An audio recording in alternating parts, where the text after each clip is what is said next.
Hello hi ನಮಸ್ಕಾರ ಮಕ್ಕಳೇ. ನಾನು ನಿಮ್ಮ ಸೋಷಿಯಲ್ ಸೈನ್ಸ್ನ ಶಿಕ್ಷಕ ಆದರ್ಶ್. ಸೊ ಎಲ್ಲರಿಗೂ ಇವತ್ತಿನ ಕ್ಲಾಸ್ಗೆ ಹಾರ್ದಿಕ ಸ್ವಾಗತವನ್ನ ಕೋರ್ತಾ ಇದ್ದೇನೆ. ಎಲ್ಲರೂ ಹೇಗಿದ್ದೀರಾ ಅಂತ ಕಮೆಂಟ್ ಬಾಕ್ಸಲ್ಲಿ ತಿಳಿಸೋದನ್ನ ಮರಿಬೇಡಿ. ಹೇಗೆ ನಾವು ಈ ಸಮರೀಸ್ ಅನ್ನ ಕವರ್ ಮಾಡ್ತಾ ಇದ್ದೇವೆ? ಸಿಂಪಲ್ ಆಗಿದೆ. ನಾವು ಒಟ್ಟು 3 ಟೆಕ್ನಿಕ್ಸ್ಗಳನ್ನ ಇಲ್ಲಿ ನೋಡ್ತಾ ಇದ್ದೀವಿ. ಏನು? ಮೊದಲಿಗೆ ಇಂಪಾರ್ಟೆಂಟ್ ಕಾನ್ಸೆಪ್ಟ್ಸ್ಗಳನ್ನ ಕವರ್ ಮಾಡ್ತೇವೆ.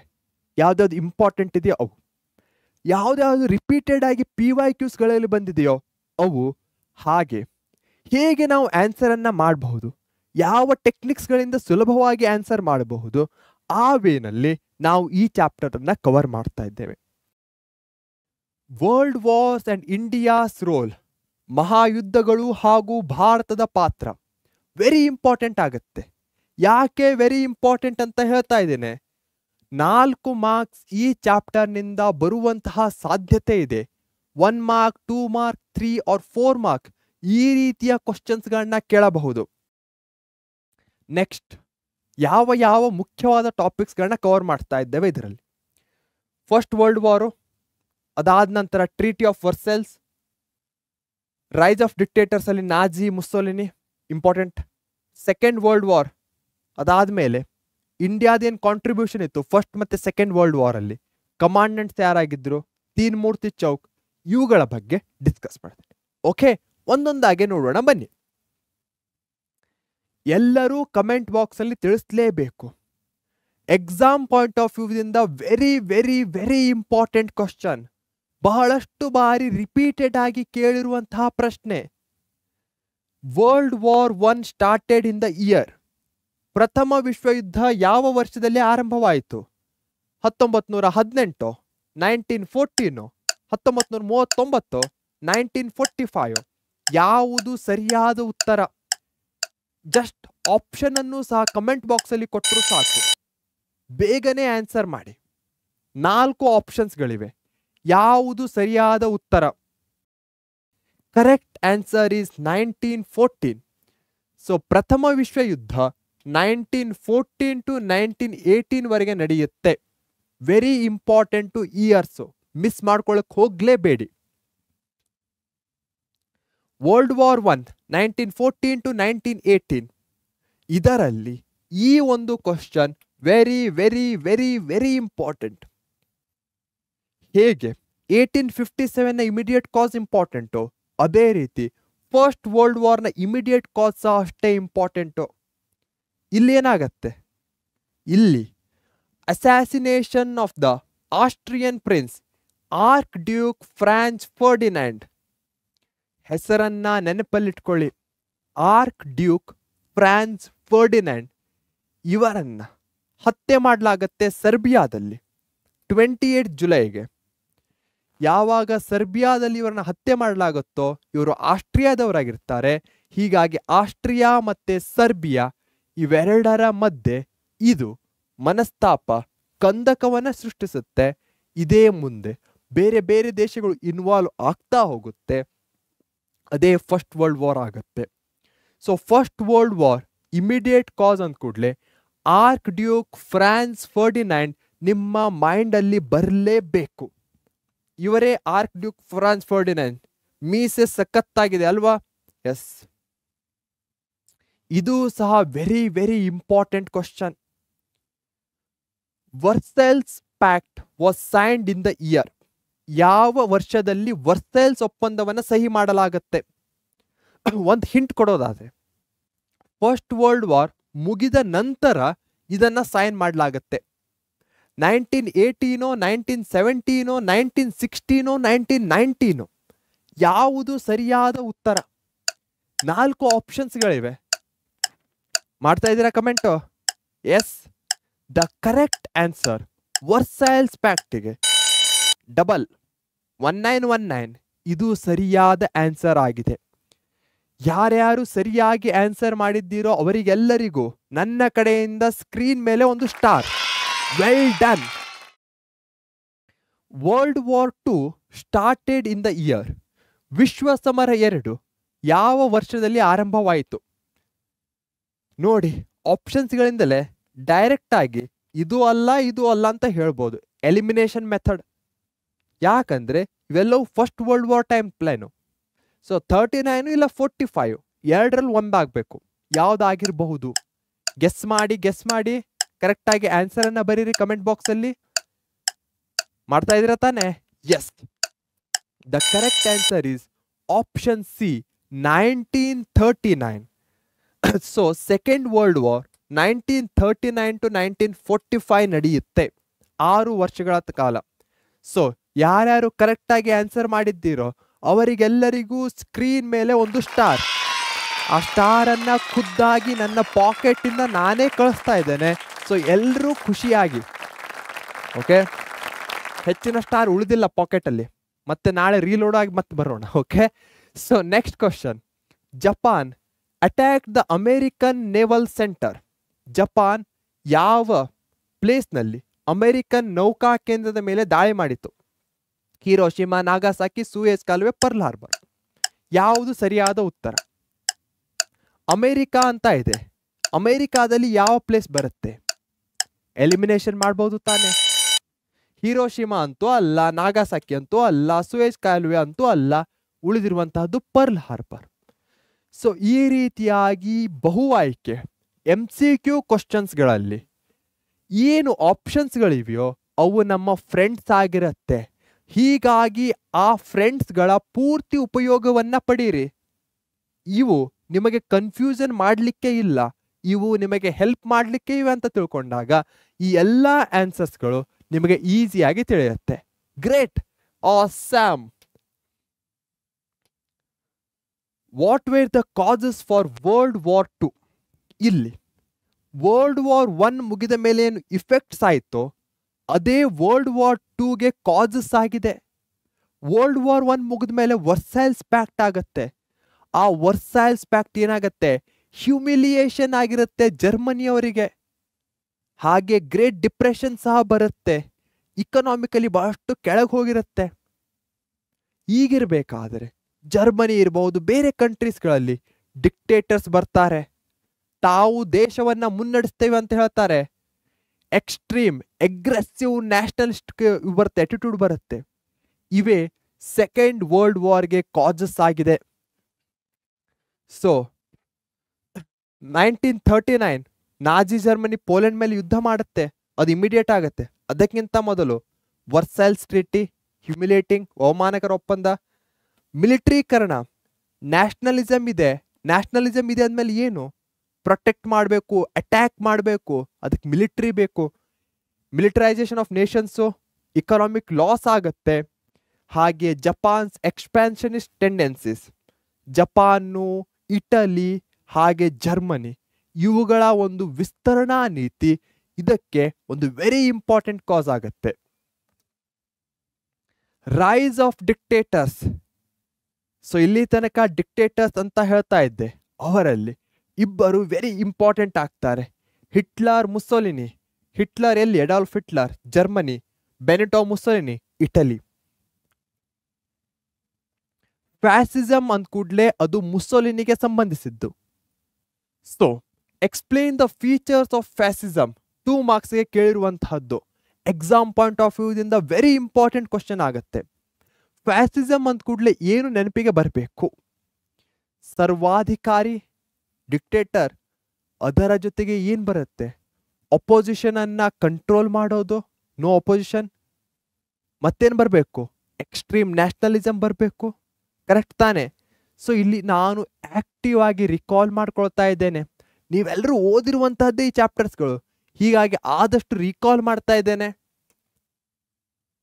ನ್ಯಾಷನಲಿಸ್ಟಿಕ್ ರಾಷ್ಟ್ರೀಯತೆ, ಎನಿಮೀಸ್ಗಳನ್ನ ಡಿಸ್ಟ್ರಕ್ಷನ್ ಮಾಡೋದು, ವೈಲೆನ್ಸ್ ಅನ್ನ ಗ್ಲೋರಿಫೈ ಮಾಡೋದು, ರೇಸಿಯಲ್ ಸುಪ್ರಮೆಸಿ, ನಮ್ದೇ ಜನಾಂಗ ದೊಡ್ಡದು ಅಂತ ಹೇಳೋದು, ಎಕ್ಸ್ಪ್ಯಾನ್ಷನ್, ಹಾಗೆ ಮ್ಯಾಸಕರ್ಸ್ಗಳಿಗೆ ಸಪೋರ್ಟ್ ಕೊಡೋದು, ಹತ್ಯಾಕಾಂಡಗಳಿಗೆ ಬೆಂಬಲ, ಸಾಮ್ರಾಜ್ಯಶಾಹಿ ವಿಸ್ತರಣೆ. ಸೊ ಇಲ್ಲಿ ನೀವು ನೋಡೋದಾದ್ರೆ ಈ ನ್ಯಾಷನಲಿಸ್ಟಿಕ್ರಿಂದ ಏನಾಗುತ್ತೆ? ಎನಿಮೀಸ್ಗಳನ್ನ, ವೈಲೆನ್ಸು, ರೇಷಿಯಲ್ ಸುಪ್ರಮೆಸಿ, ಇಂಪೀರಿಯಲಿಸ್ಟು, ಮ್ಯಾಸಕರ್ಸ್ ಕನೆಕ್ಟ್ ಮಾಡ್ತಾ ಹೋಗಿ ಹೇಗೆ ಒಂದು ಪಾಯಿಂಟ್ ಮತ್ತೊಂದು ಪಾಯಿಂಟಿಗೆ ಸಪೋರ್ಟ್ ಆಗ್ತಾ ಇದೆ ಅಂತ. ಇದು ವೆರಿ ವೆರಿ ಇಂಪಾರ್ಟೆಂಟ್ ಆಗತ್ತೆ. Okay, great. Nazi ideology destroyed Germany justify. Nazi ಸಿದ್ಧಾಂತವು ಜರ್ಮನಿಯನ್ನ ನಾಶಪಡಿಸುವುದು ಸಮರ್ಥಿಸಿ. ನಾಜಿ ಅಂದ್ಕೂಡ್ಲೆ ಹಿಟ್ಲರ್ ನೆನಪಿಗೆ ಬರಬೇಕು. ಹಿಟ್ಲರ್ ಅಂದ್ಕೂಡ್ಲೆ ಏನು? ರೇಷಿಯಲ್ ಸುಪ್ರಮೆಸಿ ನೆನಪಿಗೆ ಬರಬೇಕು. ಮತ್ತೆ ನೆನಪಿಗೆ ಬರಬೇಕು, ಹೇಗೆ ಅಪೋಸಿಷನ್ ಅನ್ನ ಹತ್ತಿಕ್ಕಿದ್ರು ಅಂತ ನೆನಪಿಗೆ ಬರಬೇಕು.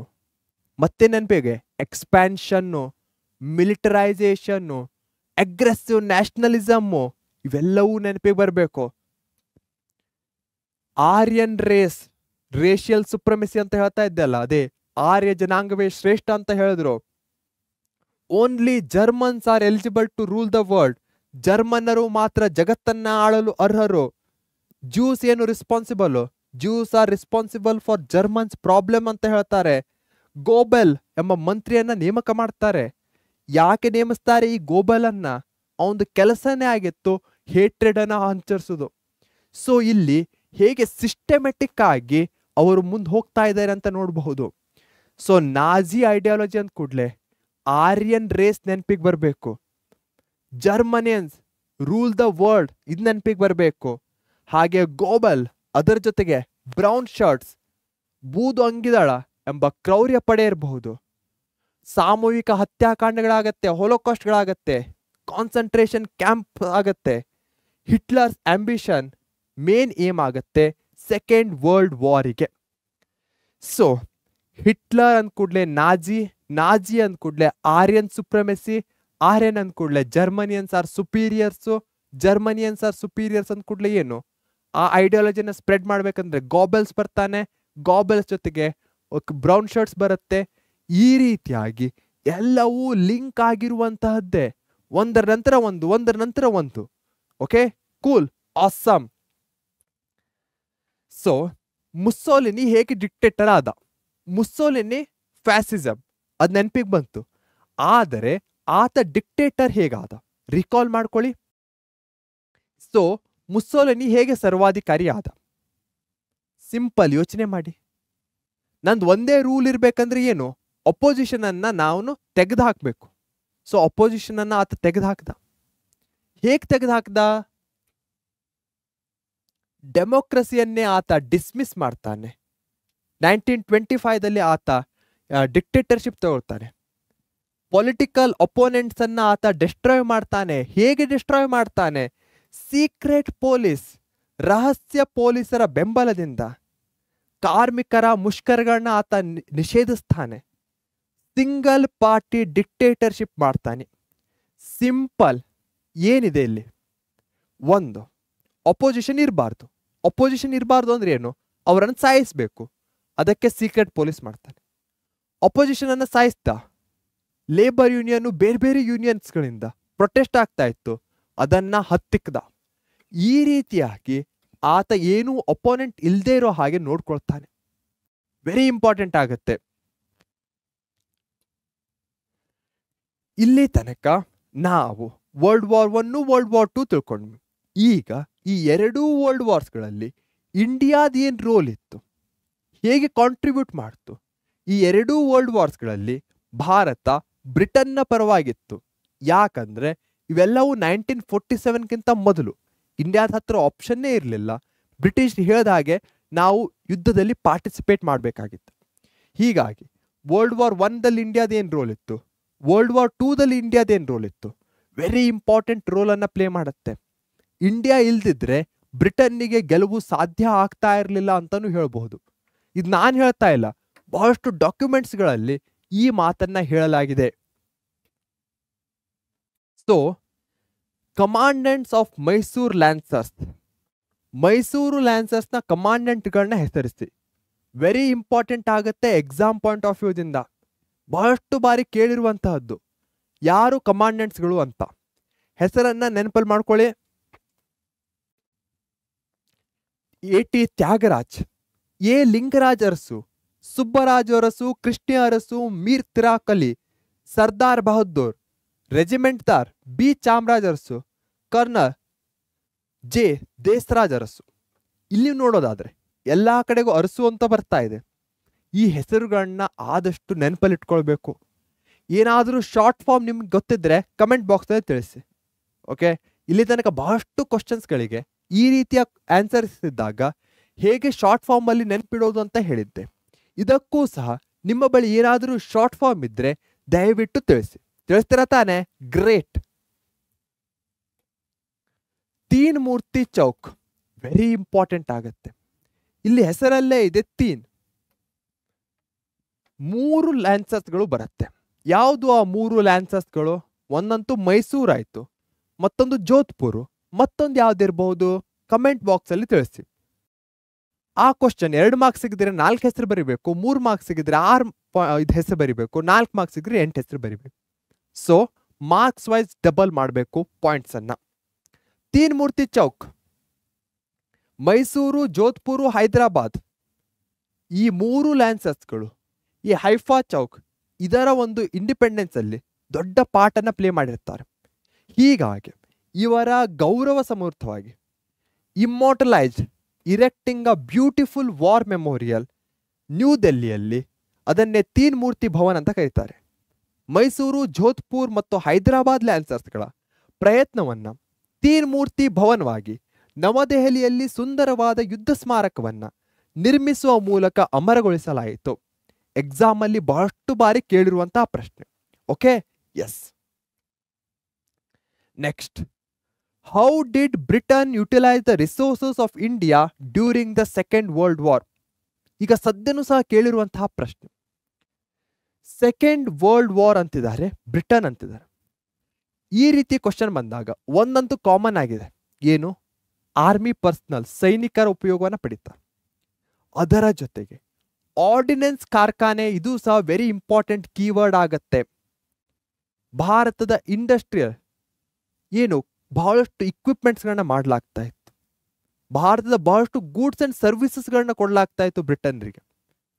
ಈ ರೀತಿಯಾಗಿ ಆನ್ಸರ್ ಅನ್ನ ನೋಡೋದಾದ್ರೆ ಭಾರತದ ಅಗ್ರೇರಿಯನ್ ಪ್ರಾಡಕ್ಟ್ಸ್, ಕೃಷಿ ವಸ್ತುಗಳಿರಬಹುದು, ಇಂಡಸ್ಟ್ರಿಯಲ್ ಗೂಡ್ಸ್, ಕೈಗಾರಿಕಾ ಪದಾರ್ಥಗಳಿರಬಹುದು, ಯುದ್ಧಕ್ಕೆ ಬೇಕಾದ ಸಾಮಗ್ರಿಗಳಿರಬಹುದು, ಅವುಗಳನ್ನ ಆರ್ಡಿನೆನ್ಸ್ ಕಾರ್ಖಾನೆಗಳಲ್ಲಿ ಮಾಡಲಾಗ್ತಾ ಇತ್ತು. Small war which in the Indian army had learned in the north west frontier ended it while combating Italians in East Africa. So army ಆಯಿತು, ಪ್ರಾಡಕ್ಟ್ಸ್ ಆಯಿತು, ಹಾಗೆ ಟೆಕ್ನಿಕ್ಸ್ಗಳು ಇಂಡಿಯನ್ಸು ಕಲ್ತಿದ್ದು ಈ ವಾರದಲ್ಲಿ ಬಳಕೆ ಆಯಿತು. ಇಂಟೆನ್ಸಿವ್ ಟ್ರೈನಿಂಗು, ಟೆಕ್ನಿಕ್ಸು ಎರ್ವಿನ್ ರಾಮೆಲ್ನ ಆಫ್ರಿಕಾ ಕ್ರಾಪ್ಸನ್ನು ಸೋಲುವಲ್ಲಿ ಬಹಳಷ್ಟು ದೊಡ್ಡ ಫ್ಯಾಕ್ಟರ್ನ ಪ್ಲೇ ಮಾಡುತ್ತೆ. ಸೊ ಈ ಕ್ವಶನ್ ಬಹಳಷ್ಟು ಮಕ್ಕಳಿಗೆ ಸ್ವಲ್ಪ ಟ್ರಿಕ್ಕಿ ಅನ್ನಿಸ್ಬೋದು. ಇಲ್ಲಿ ನಾವು ಏನು ಮಾಡ್ತಾ ಇದ್ದೇವೆ, ಹೇಗೆ ಕಾಂಟ್ರಿಬ್ಯೂಟ್ ಮಾಡ್ತು? ಒಂದು ಆರ್ಮಿ ಮುಖಾಂತರ, ಒಂದು ಆರ್ಡಿನೆನ್ಸ್ ಫ್ಯಾಕ್ಟ್ರಿಯಿಂದ ಅಗ್ರೇರಿಯನ್ ಪ್ರಾಡಕ್ಟ್ಸನ್ನು ಕೊಡೋ ಮುಖಾಂತರ, ಹಾಗೆ ಇಂಡಸ್ಟ್ರಿಯಲ್, ಮತ್ತೊಂದು ಏನಾಗುತ್ತೆ ಇಲ್ಲಿ ಡಿಸ್ಕಸ್ ಮಾಡಿರೋ ಹಾಗೆ ಎಲ್ಲೆಲ್ಲಿ ಅವರು ಕಾಂಟ್ರಿಬ್ಯೂಟ್ ಮಾಡಿದ್ರು ಬ್ರಿಟಿಷರು. ಸೊ ಇದು ನಿಮಗೆ ಕ್ಲಿಯರ್ ಆಗಿದೆ ಅನ್ಕೊಳ್ತೇನೆ. ಆಸಮ್ ಬ್ಲಾಸಮ್, ಯಾಕಂದ್ರೆ ಇವತ್ತಿನ ವರ್ಲ್ಡ್ ವಾರ್ಸ್ ಮತ್ತೆ ಇಂಡಿಯಾಸ್ ರೋಲ್ ಅನ್ನ ಕಂಪ್ಲೀಟ್ ಆಗಿ ಮುಗಿಸಿದ್ದೇವೆ ಸಮ್ಮರಿ ಫಾರ್ಮೆಟ್ ಅಲ್ಲಿ. ಸ್ಟಾರ್ಟ್ ಮಾಡಿಂದ ಇಲ್ಲಿ ತನಕ ಹೇಗೆ ಮಾಡಿದ್ವಿ ಈ ವರ್ಲ್ಡ್ ವಾರ್ಸ್ ಅಲ್ಲಿ, ಯಾಕೆ ಸ್ಟಾರ್ಟ್ ಆಯಿತು, ಇಫೆಕ್ಟ್ಸ್ ಏನಾಯ್ತು, ಇಂಡಿಯಾದ ಕಾಂಟ್ರಿಬ್ಯೂಷನ್ ಏನಿತ್ತು, ಇವೇ 3 ಕೀ ಫಾರ್ಮ್ಯಾಟ್ಗಳಲ್ಲಿ ಈ ಚಾಪ್ಟರ್ ಅನ್ನ ಕವರ್ ಮಾಡಿದ್ದೇವೆ. ಅದೇ ರೀತಿಯಾಗಿ ಉಳಿದಿರುವಂತಹ ದಿನವನ್ನ ಸಿಕ್ಕಾಪಟ್ಟೆ ಎಂಜಾಯ್ ಮಾಡಿ, ಯಾಕಂದ್ರೆ ಜೀವನದಲ್ಲಿ ಕಷ್ಟ ಸುಖ ಎಲ್ಲ ಇರೋದೆ, ಆದಷ್ಟು ದಿನ ಖುಷಿಯಾಗಿರೋಣ. ಇದೇ ನೋಟ್ನಲ್ಲಿ ಬಾಯ್ ಅಂತ ಹೇಳೋ ಸಮಯ. ಥ್ಯಾಂಕ್ ಯು, ಗುಡ್ ನೈಟ್, ಶುಭ ರಾತ್ರಿ.